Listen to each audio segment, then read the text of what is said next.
Oke, maka ya hari ini saya berkesempatan hadir untuk menjelaskan dasar dharma. Karena pematerian pakai baju pramuka ya. Semangat Bapak Ibu, masih semangat? Oke, sip. Jadi hari ini saya akan mendesiminasikan atau sedikit berbagi ya. Jadi kalau mengajari mah tentu tidak, karena Pak Asep Ahyar lebih senior dari saya. Jadi saya akan coba menjelaskan sedikit mengenai budaya positif. Yang di belakang sudah aman? Aman, mantap, luar biasa. Oke, next Bu Neng. Oke, ini tunggu dulu nih, Bu Neng langsung ya. Next. Langsung. Oke, ini juga beberapa karya saya. Saya mengundang Bapak Ibu kalau punya pemikiran, kalau punya ide dan gagasan dan ingin dijadikan buku, maka bisa hubungi saya. Nanti ada diskon terbit ya sampai ada di rak Gramedia. Saya bisa bantu. Begitu. Asal bukunya lain. Yang bukunya judulnya nama-nama bayi Islami rada susah. Abi mempromosikannya ya. Baik, next Bu Neng. Oke, saya akan mulai dari sini dulu Bapak Ibu. Yuk ceritakan Bapak Ibu untuk mendisiplinkan anak seperti apa. Mulai dari Cimahi Mandiri 1 dulu. Maka perwakilan dari CM1. Kang Randy, luar biasa Kang Randy, siap. Kang Randy ya, luar biasa. Cek, Kang Randy biasa kapayun. Semangat, atau semangat dipayunkan. Oke. Mangga Kang Randy. Cek. Ya, kumaha cerita Kang Randy mendisiplinkan anak, apakah dijebrot atau dicekek? Ya, Bapak Ibu, sedikit pengalaman saya kalau misalkan anak-anak yang tadinya kurang teratur atau tidak teratur, untuk bisa mendisiplinkan kembali, biasanya saya sambil ada kata-kata kayak menyindir gitu. Misalkan anak-anak lagi ngobrol di kelas teh, dong ini ngobrolin apa? Coba dong ceritakan ke teman-teman yang lain di depan apa yang sudah kalian bahas sampai jadi berisik begini. Oke, tepuk tangan buat Kang Randy. Terima kasih. Ya memang kita semua suka nyindir ya. Apalagi ke teman yang baru beli barang baru biasanya iPhone yang anyar gitu. Oke, dari Cimahi Mandiri 5, mangga. Dari SD Cimahi Mandiri 5, mangga.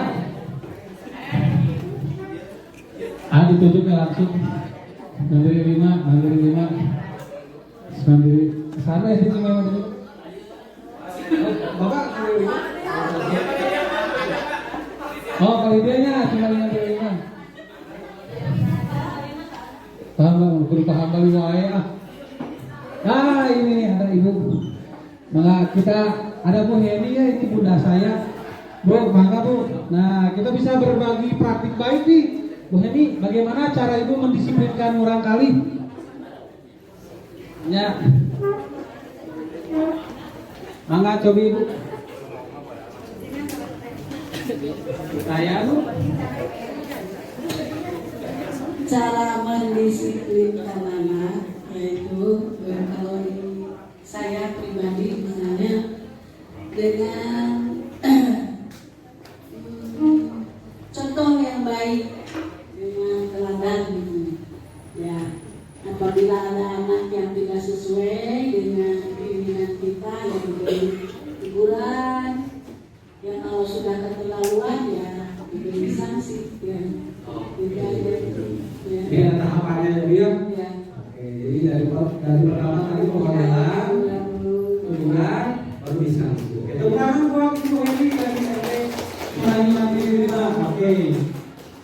Jadi beragam ya Bapak Ibu cara mendisiplinkan anak dan dulu juga saya waktu sekolah mungkin sama halnya dengan Bapak Ibu. Saya itu korban dari praktik disiplin yang negatif gitu ya. Saya pernah dulu waktu SMP dipanggil sama guru bahasa Inggris, dicarikan lantar penyebabnya, dicarikan di depan, dipermalukan oleh guru bahasa Inggris. Sampai saat itu SMP, SMA, S1 saya benci bahasa Inggris. Nilai saya selalu jelek. Sampai SMP lah baru mau S2 harus mikir penting bahasa Inggris baru kepare akan diri belajar gitu ya. Dan itu ternyata banyak efek negatif dari berdisiplinkan anak begitu. Next Bu. Nah ini Bapak Ibu ada dua gambar. Yang satu itu gambar polisi beserta ibu-ibunya, biasanya memang cara di helm begitu. Yang kedua adalah gambar anak SMA. Ada yang bisa menceritakan dua gambar ini? Silakan. Ayah hadiahnya kopi di Payung. Payung ya. Nah, Bu Ibu deh, Bu Ibu bisa menceritakan nggak gambar ini itu apa maksudnya?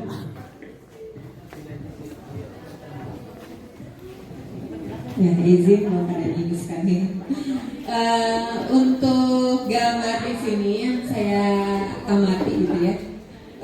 Yang satu ada Bapak polisi sedang menegur seorang ibu yang tidak menggunakan helm, begitu ya. Yang gambar yang kedua ini agak apa ya? Beberapa siswa yang sedang apa ya? Berdiskusi mungkin gitu. Berdiskusi. Hanya itu ada yang di belakang pakai jaket ngobrol gitu ya. Jadi kira-kira gambar apa tuh? Nggak ada guru ya? Iya, bebas gitu ya, bebas berekspresi. Kalau istilah zaman sekarang kan jampos. Nah, ada siswa saya, Pak jampos saya ke apa? Namun sih jampos, jam sostek. Oke, nah Bapak Ibu ini adalah praktek-praktek yang menggambarkan bahwa kedisiplinan di Indonesia itu bisa ditegakkan manakala ada pengawasan gitu. Bu Neng bisa next, Bu Neng. Nah ini faktanya begitu Bapak Ibu. Mungkin Bapak Ibu juga yang dulu mengerjakan PMT ketika disuruh oleh kepala sekolah, ketika diminta oleh pengawas begitu ya. Itu juga saya rasakan sama. Jadi kalau kita melakukan sesuatu terlebih dahulu harus ada pengawasan. Begitu baru kita mau. Nah inilah levelnya baru sampai sini. Sama begitu Bapak Ibu saya juga ngajar di kampus. Mahasiswa saya baru bisa gitu ya presentasi ketika saya datang. Jadi kalau saya masih di luar hari-hari tidak ada yang presentasi begitu. Jadi di setiap level juga sama begitu. Next Bu Neng. Oke, nah ini juga menegaskan pernyataan dari Ki Hajar Dewantara bahwa di mana ada kemerdekaan di situ ada disiplin yang kuat. Jadi bohong merdeka kalau tidak disiplin. Papan merdeka kan bebas. Bapak Ibu kalau diperhatikan semantiknya, merdeka itu dari kata mahardika yang artinya bermartabat. Kalau merdeka diartikan sebebas-bebasnya, maka yang timbul adalah anarkisme. Jadi sebetulnya merdeka itu harus ada disiplin yang kuat. Begitu juga dengan Stephen Covey. Stephen Covey pernah menyatakan bahwa kemerdekaan akan menghasilkan disiplin yang kuat. Tapi di sini saya sebetulnya masih ada unek-unek. Kenapa setelah adanya Merdeka Belajar justru kelas 6 sekarang kan jadi effortless, betul nggak Bapak Ibu ya? Karena nggak ada ujian kan, jadi bebas di sekolahnya. Nah itu harus dipikirkan sama-sama baik berkaitannya dengan mindset mungkin ya. Next Bu Neng. Nah ini Bapak Ibu pernah mendengar eksperimen marshmallow Bapak Ibu? Nah eksperimen marshmallow ini dilakukan oleh Walter Mischel. Ini Walter Mischelnya, anak almarhum. Beliau itu mengumpulkan barudak letih dikumpulkan, terus disimpan marshmallow. Seksi Walter teh atau 15 menit, oke? Marshmallow yang kamu belum akan dicokotnya, 15 menit. Ternyata hasilnya 600 anak yang dites hanya 1/3 yang berhasil. Nah, yang berhasil diteliti lagi. Rata-rata yang berhasil itu punya kehidupan yang lebih baik. Begitu. Anu tadi saat 15 sesi dokter, rata-rata hasilnya tergoda narkoba, tindakan kriminal dan hidupnya menjadi kacau balau. Begitu Bapak Ibu. Nah, inilah pentingnya delay gratification atau menunda kesenangan melalui kedisiplinan. Nah, next Bu Neng. Oke, dan ini ada penelitian dari Prof. Renal Kasali dalam bukunya yang terkenal ya, yaitu bahwa manusia itu ada dua, ada self-driving, ada passenger. Jadi tipe manusia itu dua, ada yang supir, ada yang penumpang. Yang supir cenderung bisa mengendalikan diri, cenderung disiplin diri, disiplin internal. Dan orang-orang yang self-driven inilah orang-orang yang sukses begitu. Dan ini kata Prof. Renal Kasar. Jadi memang pentingnya Bapak Ibu untuk melakukan delay identification. Nah, ini sudah saya terapkan di rumah tangga saya. Dulu sebelum adanya saya mengenal ini, mulai analog pay letter, bener ya, yang cepat yang instan, pengen pay letter, lanjut ya. Ternyata kalau misalkan kita menerapkan delay identification, kita tahan dulu kesenangannya, kita tahan dulu keinginan barangnya, kemudian kita nabung. Ternyata kebahagiaannya tidak berbeda dari dengan kita pay letter, begitulah. Nah ini kan salah satu kendali keuangan yang lebih baik, begitu Bapak Ibu. Next. Nah ini ada beberapa konsep inti budaya positif, tapi saya tidak akan menjelaskan semua ya, karena tentu Bapak Ibu juga sudah belajar sendiri di PMM, kemudian ada CGP yang angkatan sebelumnya juga pasti sudah menjelaskan, jadi cuma intinya saja. Maka Bu Neng, oke. Ada pengen, nah ini ada miskonsepsi tentang talent control Bapak Ibu ya. Jadi yang selama ini kita yakini adalah bahwa guru itu bisa mengontrol anak-anak, bahwa setiap perilaku anak-anak itu akan sukses menurut dengan apa yang diucapkan oleh guru. Cicing mana ya, cicing, oke bakal benar. Itu kan ya yang kita yakini. Ternyata selama ini kita keliru Bapak Ibu, bahwasanya ilusi seseorang dewasa bisa memaksa, ternyata itu tidak tepat.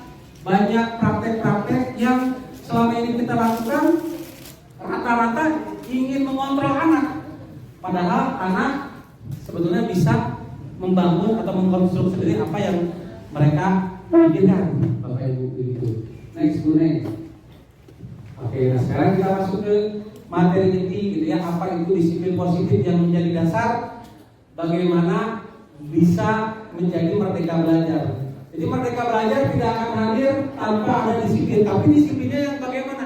Disiplinnya yang positif. Next, oke, nah disiplin positif adalah menumbuhkan disiplin yang didorong dalam diri anak tanpa hukuman dan hadiah. Jadi tidak ada hukuman dan juga tidak ada hadiah dalam proses pendisiplinannya.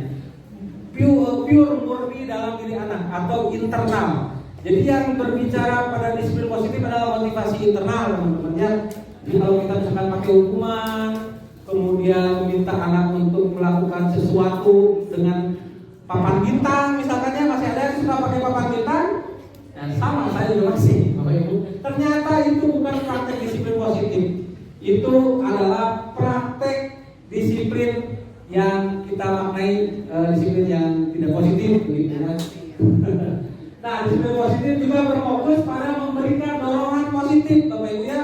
Tidak dorongan negatif, coba tapi positif gitu, dengan nanti berbagai hal nanti akan saya jelaskan. Next, oke, nanti tujuan dari disiplin positif adalah membantu anak-anak memahami konsekuensi dari tindakan mereka.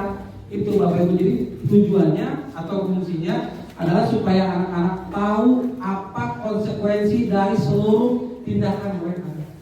Dan kita hanya menstimulasi saja supaya anak bisa tahu sendiri apa yang harus mereka lakukan. Dan ini ada quotes dari anonim bahwa disiplin positif fokus pada arahan bukan pada koreksi. Di sini ada bedanya ya, disiplin biasa dan disiplin positif. Di sini yang pertama, disiplin biasa itu kendali eksternal, kalau disiplin positif kendali internal, dan seterusnya Bapak Ibu ya. Oke, ini beberapa hal yang nanti PR-nya akan saya share ke Bapak Ibu untuk bahan pembelajaran. Next, Bu Neng. Oke, nah ini juga ada perbedaan dari pendekatan disiplin positif dan pendekatan hukuman. Begitu, kalau pendekatan disiplin positif itu cenderung memberikan alternatif lain pada anak. Misalkan kalau anak berbuat salah, berarti kita beri opsi lain bagaimana supaya anak bisa memperbaiki kesalahannya. Bukan langsung menjudgment bahwa anak itu salah dan kita mengontrol anak supaya dia dengan cara hukuman gitu ya. Nah, kalau pendekatan hukuman justru hanya melarang anak saja. Mungkin ini juga ya sama, saya juga masih belajar teman-teman ya. Saya juga banyak melarang anak, jangan ke sana, jangan gitu ya. Kemudian di pendekatan disiplin positif mengakui dan menghargai upaya anak dan tingkah laku mereka yang baik. Kita harus hargai apa yang mereka lakukan dan supaya mereka bisa menyelesaikan sendiri masalahnya. Itu Bapak Ibu ya. Kemudian kalau di pendekatan hukuman bedanya mereka menanggapi perilaku negatif anak dengan cara yang kasar, cenderung menyakitkan seperti tadinya Bapak Ibu. Pernah ada yang dijewer oleh gurunya? Tuh pernah ada yang dijewer? Kalian pernah? Disabok, guru disabok? Kunaon kuburin? Betul. Nah, sering kita anggapan tuh bahwa lama bapak lamun rek sekolah teh mun telat dicapok gitu ya. Dan itu kan menjadi kebanggaan ya. Kebanggaan pada anak-anak tuh bapak bahwa dicapok, disiksa ya. Oke. Padahal ternyata itu kesalahan, teman-teman itu praktek yang keliru begitu. Next, boleh. Nah, begitu Bapak Ibu. Nah, untuk menerapkan disiplin positif, maka kita harus paham ada 7 prinsip disiplin positif. Ini saya sarikan dari bukunya Irfan Mahali. Yang pertama ada kesadaran internal bukan kendali, sampai yang terakhir lembut sekaligus tegas. Oke. Enggak boleh. Nah, oke. Nah, Bapak Ibu, kita seringkali melihat anak sebagai mobil yang mogok.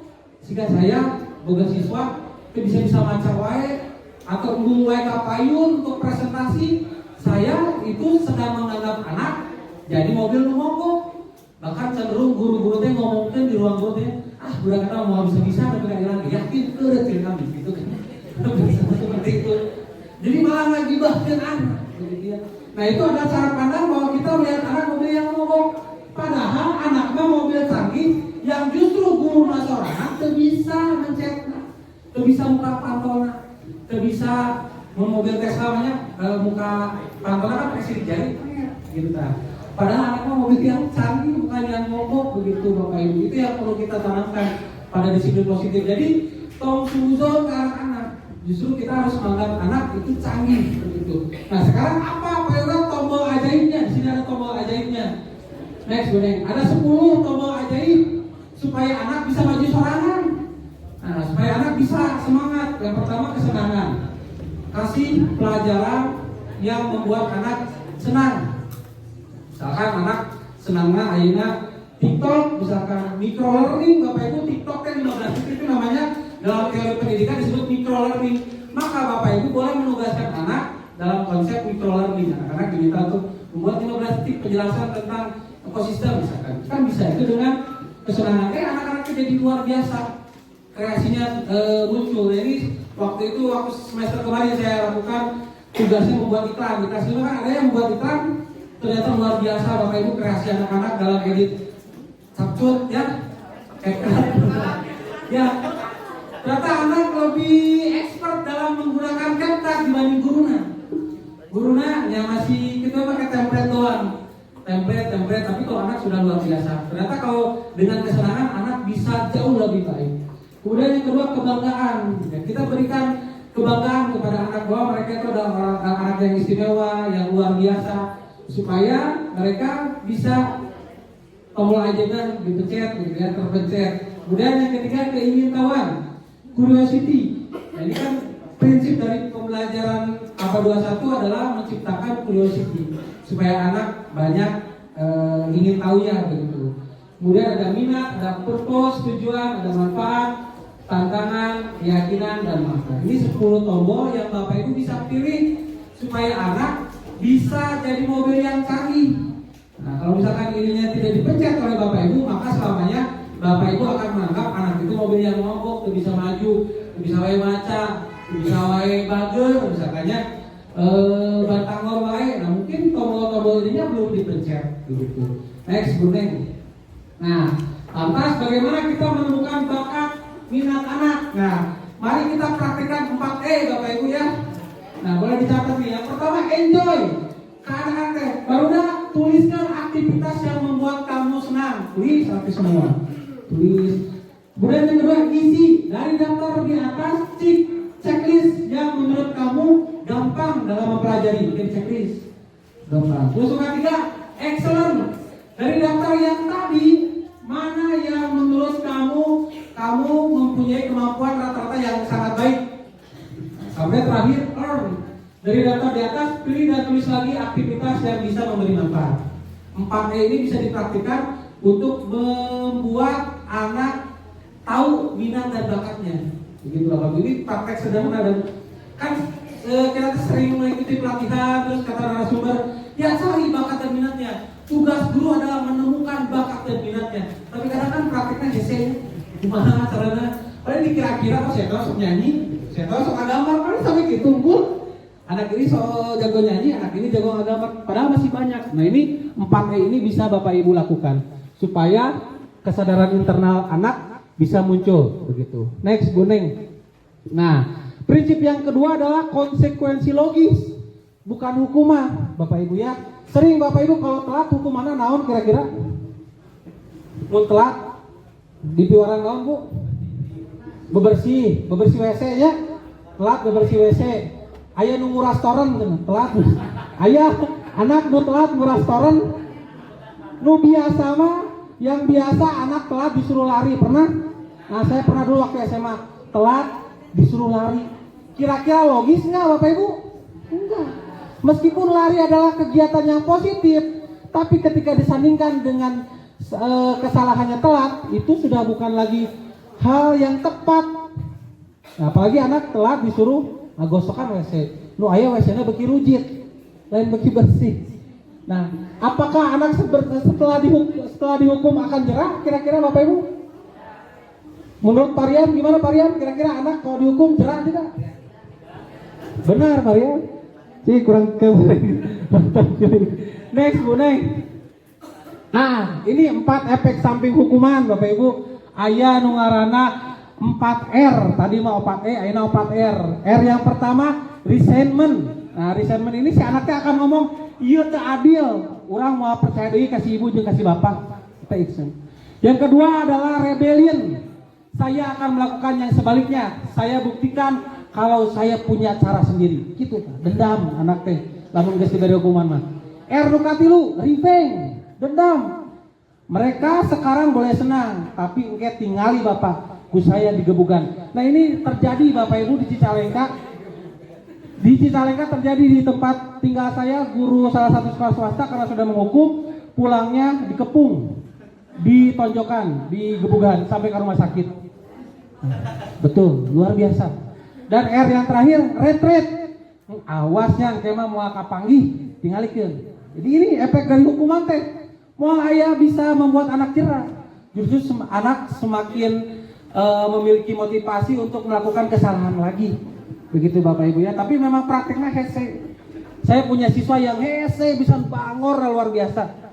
Bahkan ada guru yang masuk ke kamar mandi dikunci di luar. Tanya ke guru harapan 1 harapan 2, tanya. Dikunci.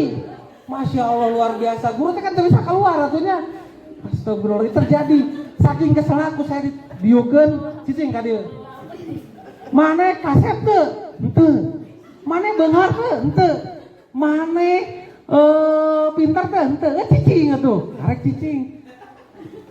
Apakah betul dia diam itu jerah? Enggak. Melakukan kesalahan-kesalahan terus Bapak Ibu. Jadi yang saya lakukan hanya menyakiti hatinya. Nah ini yang 4R ya, konsekuensi dari hukuman. Next Bu Neng. Oke. Nah maka dari itu perlu konsekuensi logis. Jadi anu logis, lamun anak telat berarti hukumannya naon Parian? Lamun anak telat berarti hukumannya apa yang logis Bapak Ibu? Cung. Betul, tepuk tangan Bu Ena, betul. Oke, jadi mun anak telat 15 menit berarti hukuman yang logisnya adalah menambah 15 menit. Begitu Bapak Ibu. Misalkan anak mematahkan pensil temannya, berarti hukumannya mengganti. Jadi itu harus logis, sesuai apa yang sudah dilakukan, diselesaikan sendiri. Kemarin siswa saya juga sama memecahkan kaca. Berarti kaca saya sana, kalau dikit-dikit kan kamu kan. Tapi mereka bisa mengerti sendiri apa yang harus kamu lakukan, ya mengganti. Begitu ya, jadi nggak bisa. Makanya tuh kaca pupus terus dicarekan unggulnya, dicarekan tente kan kudu mengganti. Oke, itu jadi perlunya konsekuensi yang logis. Oke, Bu Neng, next Bu Neng. Turun Bu Nengnya, iya luar biasa Bu Neng teli ambek tuh. Habis remote tekan sana. Nah, ini Bapak Ibu bedanya hukuman dan konsekuensi logis. Hukuman itu fokus pada tindakan. Kalau konsekuensi logis melihat motif dibalik tindakan. Jelas ya. Hukuman mah vonis dijatuhkan oleh yang memiliki otoritas. Nah, kalau konsekuensi mah sebuah akibat alami yang diketahui bersama. Nah, yang harus ditekankan adalah konsekuensi itu harus disepakati bersama Bapak Ibu ya. Ulang ngadadak. Jadi pun anak-anak sudah bikin keyakinan kelas, kalau melanggar keyakinan yang ini apa konsekuensinya? Tentu konsekuensi juga jangan hal yang negatif dan menyakitkan bagi anak, gitu ya. Jika bersihan WC kan sebetulnya hal yang menyakitkan, gitu ya. Karena WC sekolah apa sorangan ya, berau, gitu ya. Iblis yang belum di dirinya. Berarti ya, pernah saya ke sekolah yang bagus, WC mau tahu anehnya, masih bisa berarti. Oke, kemudian selesai setelah proses hukuman dijatuhkan, kalau konsekuensi logis bisa menjadi pendampingan untuk membantu proses perubahan. Next, itu prinsip kedua. Nah ini prinsip masih kedua ya. Ada 3 jenis konsekuensi logis varian. Nah, yang pertama break it, fix it. Apa artinya Pak Hambali? Break it. Bangun perusak maka harus mengganti. Yang kedua abuse it, lose it. Apa artinya? Jika menyalahgunakan waktu belajar maka kehilangan waktu bermain. Nah, logis. Kemudian ada negatif attitude, positif time out. Jika mengganggu secara berulang maka harus dipisahkan dari grup, diberi jeda. Jika membuli maka harus dipulangkan dan diberi pelatihan dan pendampingan khusus. Jadi ayah anak membuli, pulangkan ke Rahmatullah. Sadis, Yoga. Oke, next. Nah, prinsip yang ketiga,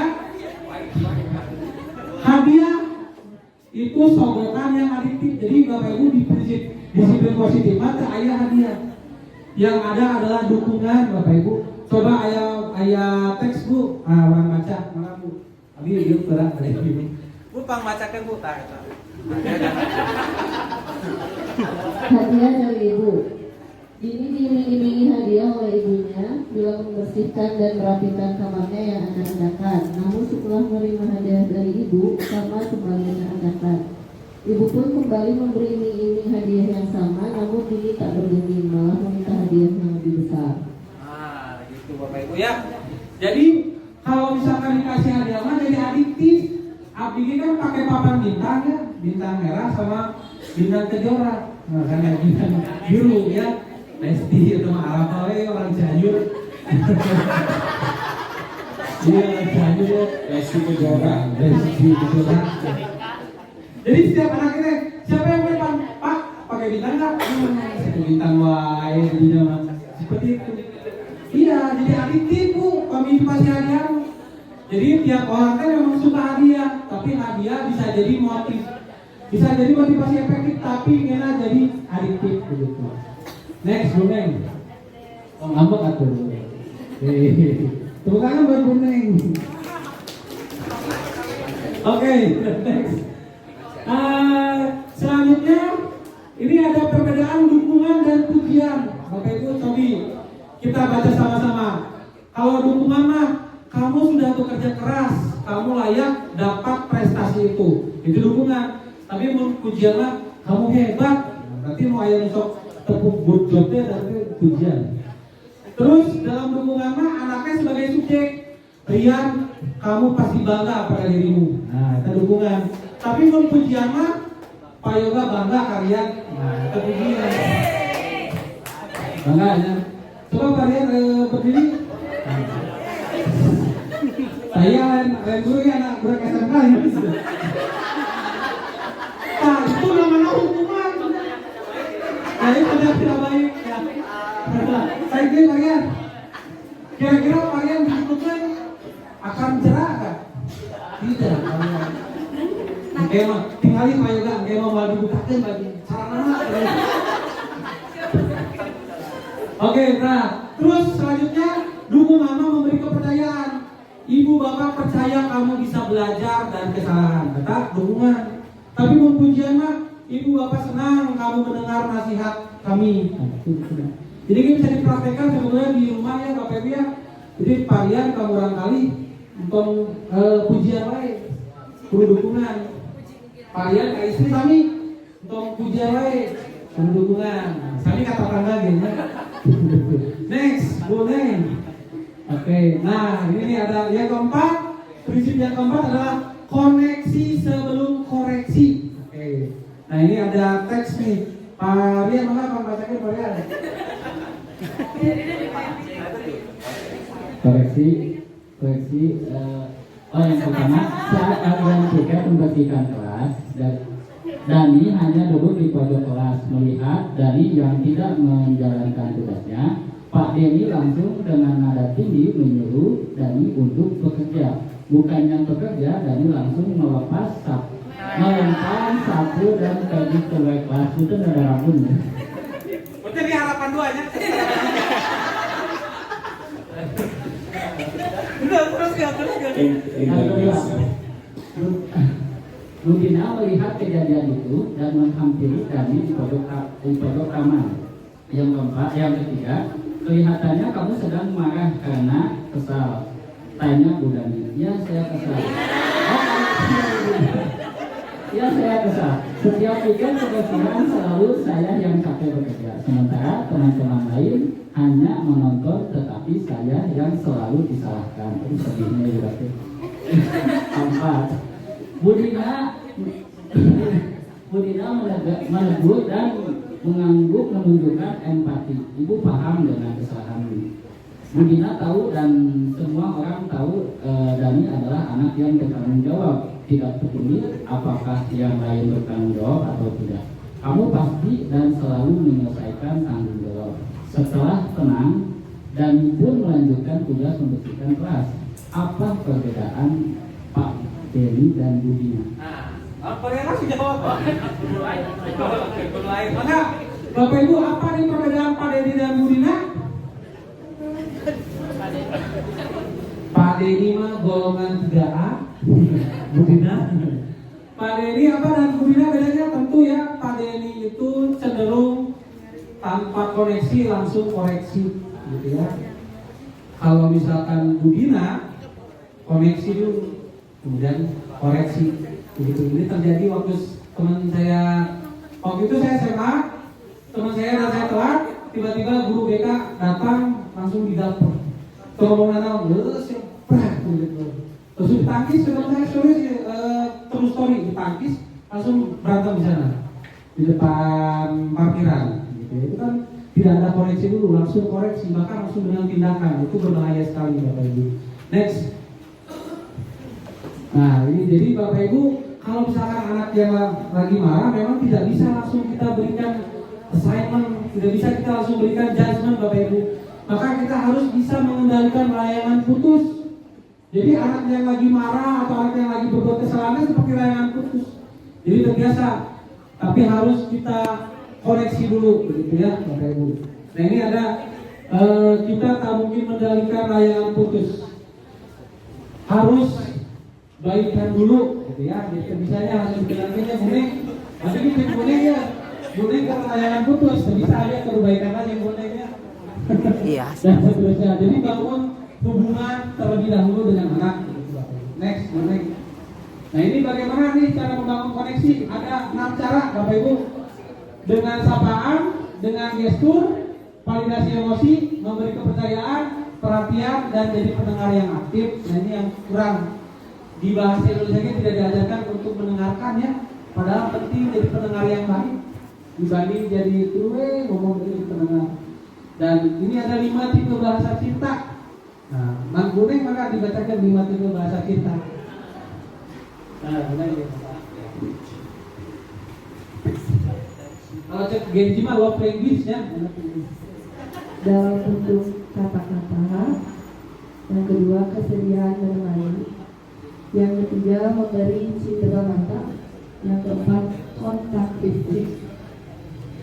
Yang kelima, bekerja sama, melayani dan membantu dengan mereka. Nah, itu Bapak Ibu love language gitu ya. Ada yang word affirmation, ada yang apa Bu? Ini Bu Dini tahu nih apa aja word affirmation, terus apa lagi Bu? Quality time, terus physical touch, giving. Kalau Bu Dini apa? Terus ya. Oke, ini 5 bahasa cinta ini kita bisa lakukan ke anak, ya. Dan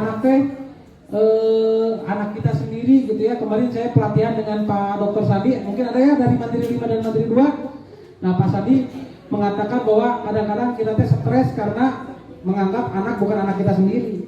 Begitu ya. Jadi ya anak didik kita ya anak kita sendiri. Next, Bu Neng. Nah, prinsip yang kelima, memahami bukan menghakimi. Begitu ya. Oke, di sini ada Pak Asep, punten juga bantos dibacakin nih Pak Asep. Untuk sekian kali Agus telat lagi. Pak Budi yang melihatnya langsung menghardik dengan ucapan dasar tukang telat. Akibatnya Agus malah sering telat dan akhirnya pindah sekolah, Pundung. Di sekolah baru Agus masih saja telat. Kali ini Bu Wiwin yang mendapati Agus telat lagi berkata, "Apa yang bisa Ibu bantu agar besok kamu bisa datang tepat waktu?" Lalu Agus bercerita tentang kondisinya di rumah yang menyebabkan dia sering telat. Ternyata setiap pagi Agus harus menjaga warung karena orang tua Agus harus mengantarkan adik Agus ke TK. Dari informasi ini, Bu Wiwin berusaha berkomunikasi dengan orang tua Agus. Terima kasih. Terima kasih Pak Asep ya, senior saya ini. Jadi betul sekali Bapak Ibu. Jadi sebelum menghakimi kita harus memahami dulu ya. Nah gitu, jadi harus paham dulu kondisi latar belakang kenapa sih si anak suka telat. Minimal kepo lah, kita kan harus curiosity, harus cari tahu apa penyebab dia telat gitu ya. Saya juga pernah nih merasa berdosa, ada salah satu anak yang di masker wae di sekolah saya. Kemudian saya tanya, kamu mending di masker wae, bla bla bla bla. Ternyata pas dibuka bel spasi. Saya merasa bersalah. Tapi kayaknya kami langsung ditangkap, hampura bapaknya. Bapak nggak apa-apa gitu ya. Kelas berapa nih? Kelas 4. Nah, kelasnya Bu Foni. Hampura bapaknya. Ya Pak, nggak apa-apa. Ternyata jadi bel spasi teh setengah ini ya ke bawah kasihan gitu ya.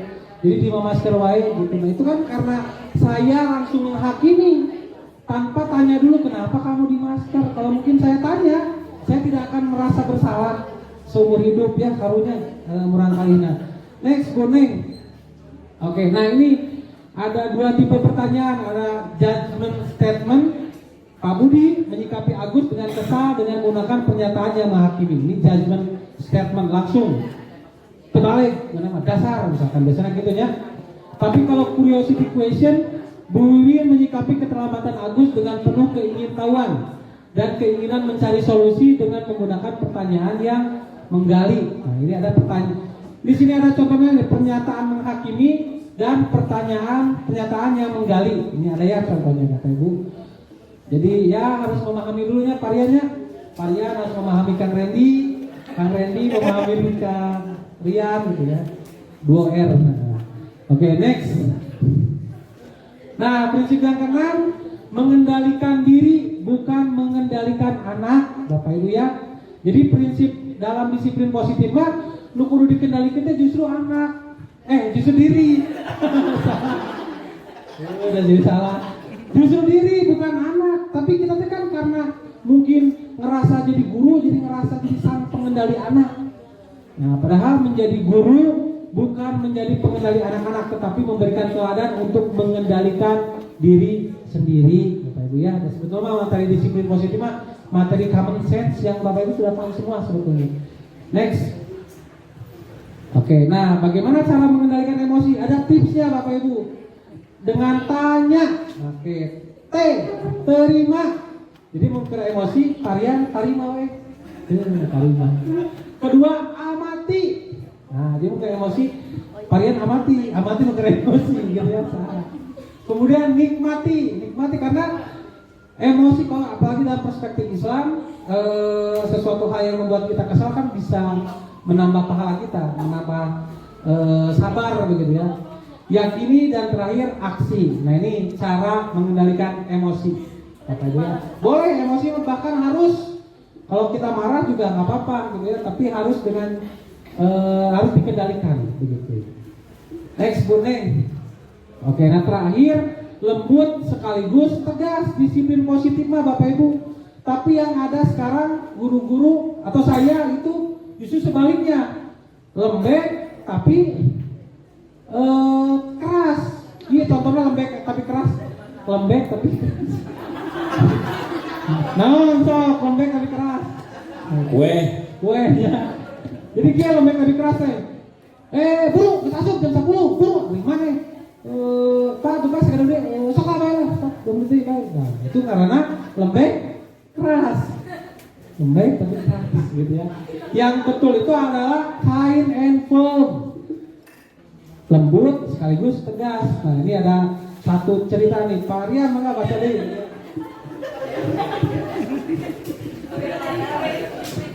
Waktu istirahat sudah habis, tetapi anak-anak masih bermain bola.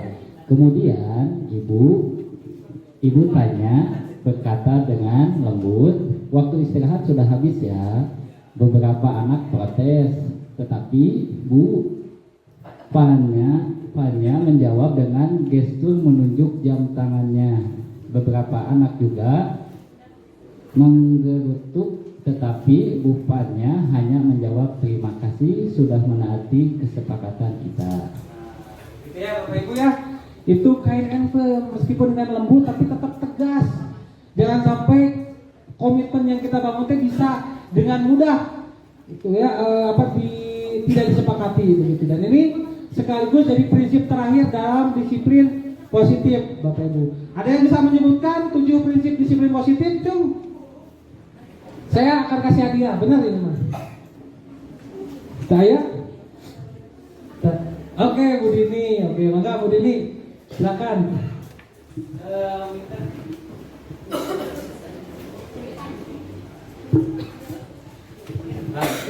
Silakan Bu Dini. 7 prinsip disiplin positif. Yang tadi kan Pak? Iya, yang tadi. Yang kemarin itu loh. Izin. Yang pertama itu kesadaran internal, bukan kendali. Kemudian yang kedua konsekuensi logis, bukan hukuman. Yang ketiga dukungan, bukan hadiah. Yang keempat koneksi sebelum koreksi. Yang kelima memahami, bukan menghakimi. Yang keenam mengendalikan diri, bukan mengendalikan anak. Dan yang terakhir lembut sekaligus tegas. Tepuk tangan luar biasa. Bu Dini ya. Saya duluan ya. Tepuk hebat dulu kayaknya. Tepuk hebat. Ya, tepuk hebat. Lihatlah temanku Bu Dini hebat. Oke, bukan Bu Dini. Adanya bukan apa-apa sih Bu, ini cuma tas saja. Tas Merdeka Belajar. Siap. Nanti sore kosong nggak? Jangan, nah itu contoh yang bukan di sini. Next, boleh. Oke, nah Bapak Ibu, tadi sudah tahu ya ada 7 prinsip disiplin positif. Mudah-mudahan Bapak Ibu setelah ini rada kurangan, tentunya didorongkan budak teh dan capek, cuma capek belah gaji angker. Kalau cicingnya, kali gitu ya. Nah, lantas bagaimana nih penerapan metode disiplin positif? Next. Oke, nah sebelum di sini kita harus tahu nih ada 5 posisi kontrol guru. Yang pertama penghukum, yang kedua pembuat rasa bersalah, yang ketiga teman, yang keempat pemantau, yang kelima manajer. Nah, Bapak Ibu kira-kira seringnya ada di posisi yang mana nih?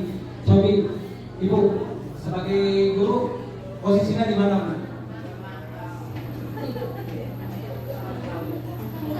Posisi saya mungkin sebagai teman Pak. Oke. Karena saya sekarang di kelas 6, jadi posisinya itu kelas 6 itu kan sudah mulai puber, jadi menjadikan mereka itu sebagai teman. Oke. Ibu sebagai teman dari next Bu Neng. Nah, ini ada contohnya Bu. Ini 5 posisi guru. Kalau penghukum, ini kata-katanya patuhi aturan sekolah, lalu berdiri di depan. Kita penghukum. Harap nih. Terus harap aturan. Terus ada pembuat rasa bersalah. Kayak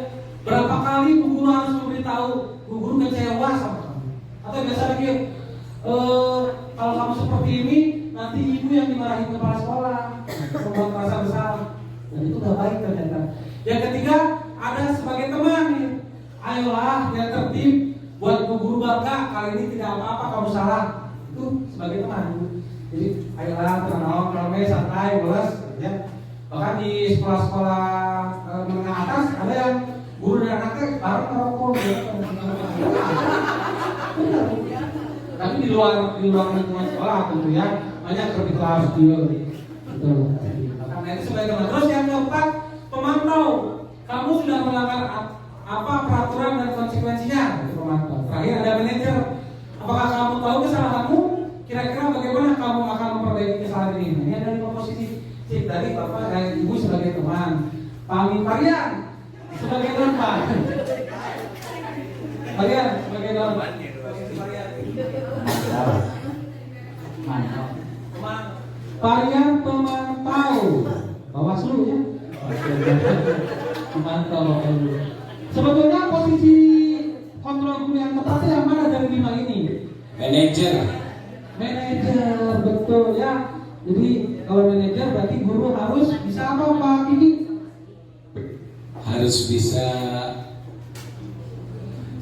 ada 3 restitusi, jadi jangan langsung menjudge seperti apa yang ditanya dengan koneksi terlebih dahulu apa yang telah dilakukan kesalahan si murid itu sendiri, kemudian juga menstabilkan identitas di sana, kemudian juga memvalidasi kebutuhannya, dan yang terakhir mungkin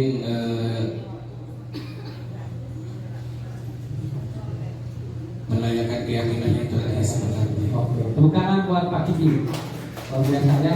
Jadi sebagai manajer itu si guru selalu berupaya untuk memberikan jalan supaya anak bisa menyelesaikan masalahnya sendiri.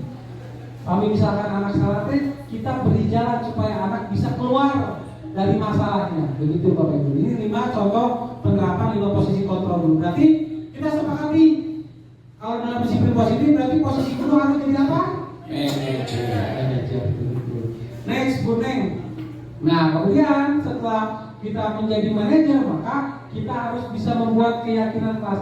Ada yang sudah membuat keyakinan kelas? Cung yang sudah? 1, 2, 3, 4, 85, sip. Semua kan? Apa Semua yang sudah. Semua sudah Pak Kiki? Pasti kalau di SD Pak Kiki semua sudah, saya yakin. Di SD saya juga sudah pokoknya ya. Sebagian sudah lah, insya Allah. Paling Parian yang belum. Enggak, Parian sudah. Bapak Ibu ini ya seperti adik saya sendiri, makanya seperti kalian. Nah, keyakinan kelas itu apa Bapak Ibu? Keyakinan kelas itu adalah nilai-nilai kebajikan atau prinsip-prinsip universal yang disepakati bersama secara universal. Nah, kalau kata Diana Gozet, ini Bu ada Diana Gozet ya. Seseorang akan lebih tergerak dan bersemangat menjalankan keyakinannya daripada mengikuti serangkaian peraturan. Jadi pami keyakinan atau peraturan yang dibuat oleh anak, maka anak akan jauh lebih bisa mengikuti aturan tersebut, Bapak Ibu. Saya sudah merasakan manfaatnya. Saya sudah membuat keyakinan kelas di sekolah, kemudian ditandatangani bareng oleh anak, dan saya hanya menstimulasi saja ya. Semua kata-katanya dari anak, gitu ya. Dan anak bisa menjalankan apa yang sudah mereka lakukan. Jadi selama ini anak tidak menjalankan peraturannya karena apa? Karena merasa tidak memiliki peraturan tersebut. Dan mungkin karena peraturan itu bukan untuk saya. Tapi kalau mereka dengan sadar membuat aturan sendiri atau keyakinan kelas, maka bisa dilaksanakan. Plus di saya itu di kelas 5 di SD Harapan, setiap pagi-pagi saya membiasakan pembiasaan grafologi. Anak saya buatkan buku khusus namanya buku pembiasaan. Mereka setiap pagi harus menuliskan kata-kata aku akan lebih baik dan jauh lebih baik, dan selesai. Tiap hari terus. Itu sudah ada manfaatnya. Anak kita lebih baik padahal dari cuma tulisan. Nah, itu ada ilmunya ternyata Bapak Ibu. Boleh ini bisa jadi praktik baik. Jadi anak tiap pagi nulis terus kita bacakan sama-sama. Tutup, nggak perlu dibahas. Nulis tiap hari seperti itu. Termasuk saya juga nulis. Aku, nah gitu, sama saja nulis. Ya. Oke, betul. Saya juga guru nulis setiap hari, dia belajar. Dan manfaatnya selain anak juga lebih baik, tulisan anak lebih bagus. Anak terus nulis pelan-pelan. Oke, next kuning. Nah, ini cara membuat keyakinan kelas. Sudah bisa ya Bapak Ibu ya? Terus biasa, saudara pasti Pak Sep tos membuat keyakinan kelas ya, dan sudah hafal lah. Ada 5 cara. Pertama, pembuatan keyakinan kelas melibatkan semua warga kelas, tentu harus dilibatkan. Kemudian keyakinan kelas hendaknya tidak terlalu banyak sehingga mudah diingat dan dipahami. Kemudian yang ketiga, menggunakan kalimat positif. Jadi jangan ada kata jangan gitu ya. Kalau jangan berisik berarti berubah jadi apa? Harus tertib. Berisik gimana Pak Diki? Belajar dengan tertib dan kondusif. Oke, betul. Jangan membuli berarti Saling menghargai teman. Saling menghargai, saling menyayangi gitu ya. Kalau jangan apa ya? Jangan mencontek. Mengajarkan tugas sesuai uang sendiri.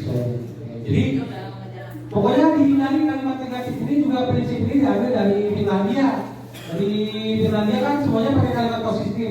Kecuali kalau anak dalam bahaya katanya gitu. Misalkan anak pada jepang kabel, jangan banyak pakai kalimat positif. Sebaiknya wah kabel itu. Kalau ada kekajuan ya, itu pakai jangan. Bahkan di Islam juga kan diatur kalau anak tidak mau sholat kan, spread pakai lidi ya. Dan itu juga di bagian yang aman gitu. Yang keempat, keyakinan kelas sebaiknya sesuatu yang dapat diterapkan di lingkungan tersebut sesuai. Kadang-kadang iya Bapak Ibu, kadang-kadang ayo anak-anak semua tuliskan keyakinan kelas kalian, tulis di depan udah beres. Oke, nanti Bapak print dikit beda. Halus tulisan pakai ChatGPT tulis. Nah itu juga keliru. Jadi biarkan. Tapi kita sebagai guru hanya menyelesaikan saja, hanya mengkurasi yang tepat mana, yang kurang relevan mana gitu. Terakhir perlu adanya tinjauan kembali. Jadi keyakinan kelasnya karena dinamis, terus dilihat lagi. Barangkali di kelasnya anaknya suka ribut dan keyakinan kelasnya belum ada, maka ya ditambahkan. Begitu. Oke, next kuning. Nah ini contohnya ya, implementasinya seperti ini.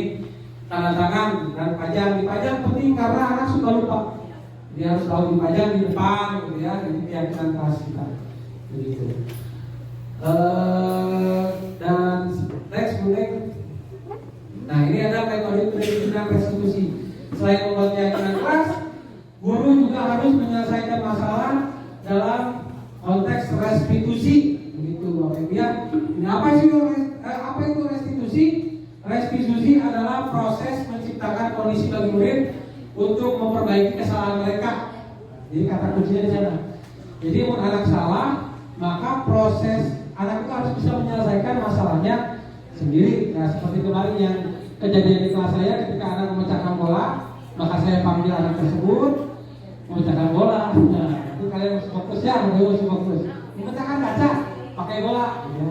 Kemudian saya tanya, menurut kamu apakah ini sudah betul? Salah Pak. Oke. Kalau begitu apa yang harus saya lakukan? Mengganti Pak. Sok urunan, langsung uangnya ke masyarakat, penjaga sekolah langsung memperbaiki ya. Itu lebih tenang, lebih aman dan tidak tergoda emosi. Ya. Capek karena sekali lagi kalau kita emosi mengeluarkan energi, gajinya tetap sama. Gitu ya. Jadi restitusi itu mengajak murid untuk mengidentifikasi kembali tindakannya. Jadi kemerdekaan siswa ya kalau restitusi itu. Oke, next, kuning. Nah ini tahapan segitiga restitusi Bapak Ibu.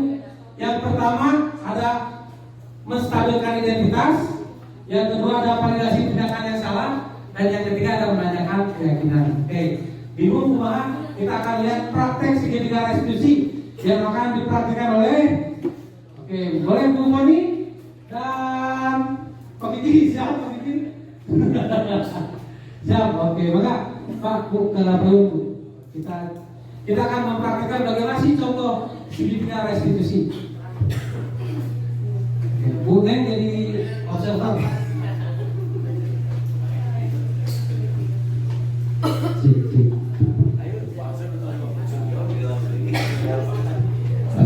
Dulu abisan Bu Koni muridnya. Ayo, ya, boleh gitu? Ya. Oke, siap Pak Aceh. Bercanda ayo Kang, ayo Kang. Pak, ya, ini Kak, nah ini kasusnya ada yang mau request, kasusnya apa? Cik, kasusnya apa?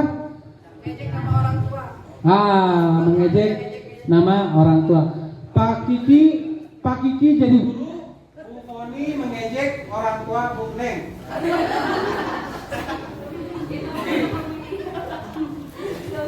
Cik. Siap. Siap, saudara. Operapan Jabar. Ya, Langsung ini. langsung mengejek katanya. Oke, maaf ya Bunda ya. Pura-puranya jadi teman nih. Neng, kamu mah dicari Pak Ijo tak? Pak Ijo kan apa bapak kamu kan? Kamu mah nggak boleh gitu, udah usah tahu sama orang tua. Kan kemarin kamu juga sama, sekarang satu sama. Kemarin kata Yoga itu.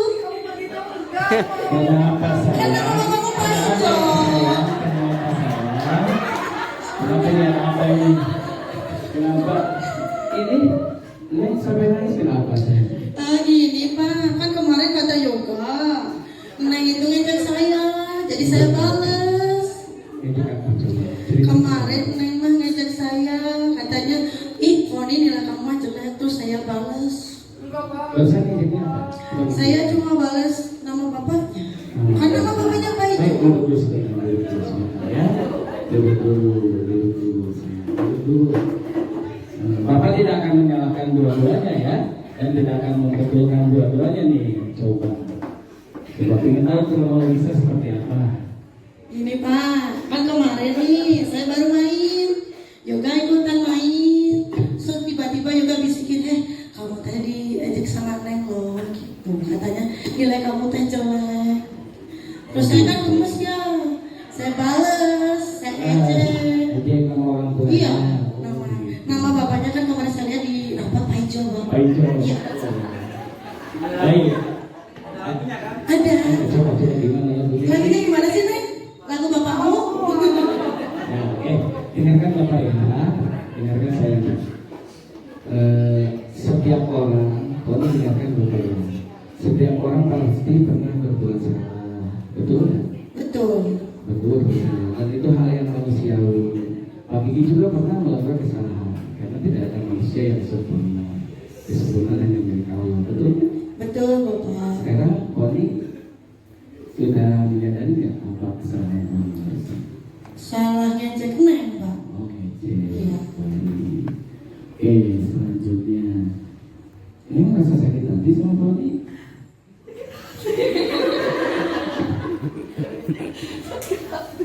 Sakit.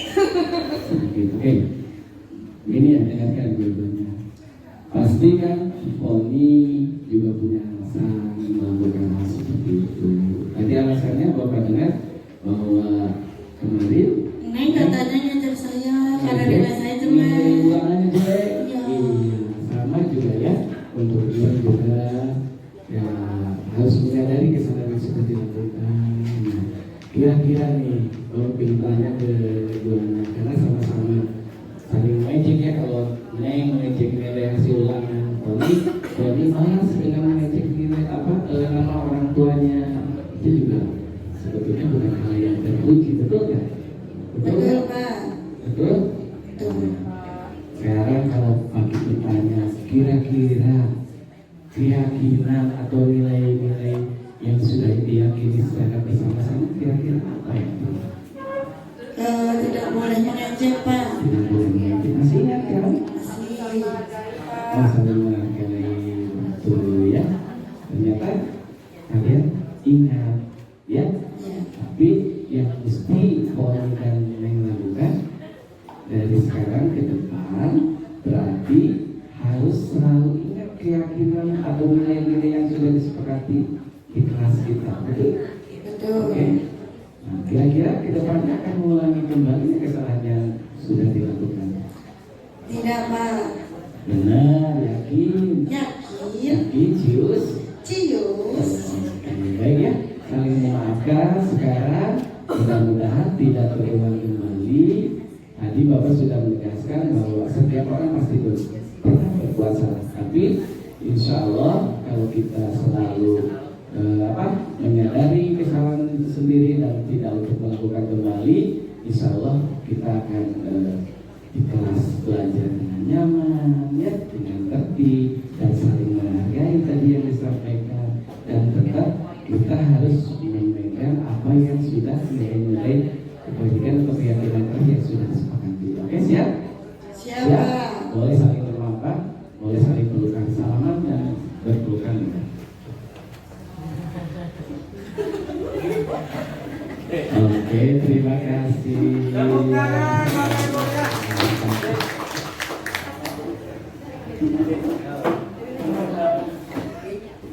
Atur nuhun Pak Kiki, Ibu Boni, Bu Neng, selanjutnya abi aya job di FTV ya.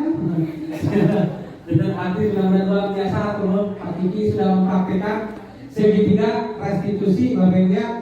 Jadi tahapan yang pertama adalah menstabilkan identitas. Contohnya, gak apa-apa, semua orang sudah pernah, pasti pernah melakukan kesalahan yang sama dan lain sebagainya. Itu intinya anak harus dalam posisi yang stabil. Kemudian yang kedua adalah validasi tindakan yang salah. Kamu pasti punya alasan melakukan itu. Itu salah satu kata-kata atau kalimat dalam tahapan yang kedua. Yang terakhir, tanyakan keyakinan. Jadi kamu ingin menjadi orang seperti apa, atau nilai apa yang telah kita sepakati, dan apa yang harus kamu lakukan. Nah itu di tahapan terakhir. Terima kasih sekali lagi Bu Neng, Pak Kiki, dan Bu Moni.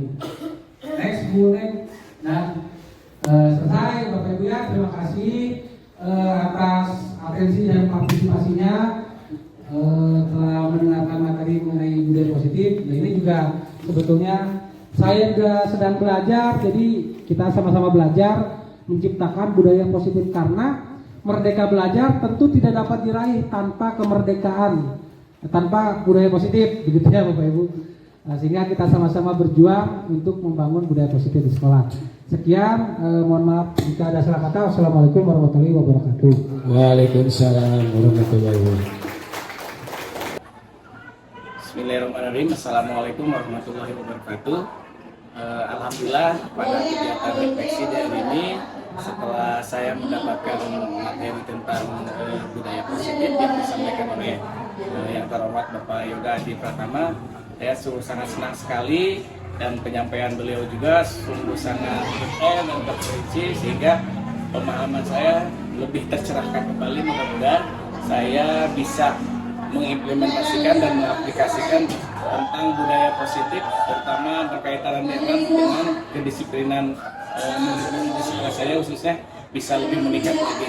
Begitupun dengan kami guru-guru dan juga staf, juga seluruh siswa SD saya, mudah-mudahan bisa mengimplementasikan budaya positif ini dengan baik. Semoga apa yang disampaikan oleh Pak Yoga bermanfaat bagi Pak Yoga sendiri, dan sangat bermanfaat dan bermakna bagi kami, bagi saya sendiri. Terima kasih, mungkin itu sebagai refleksi. Assalamualaikum warahmatullahi wabarakatuh.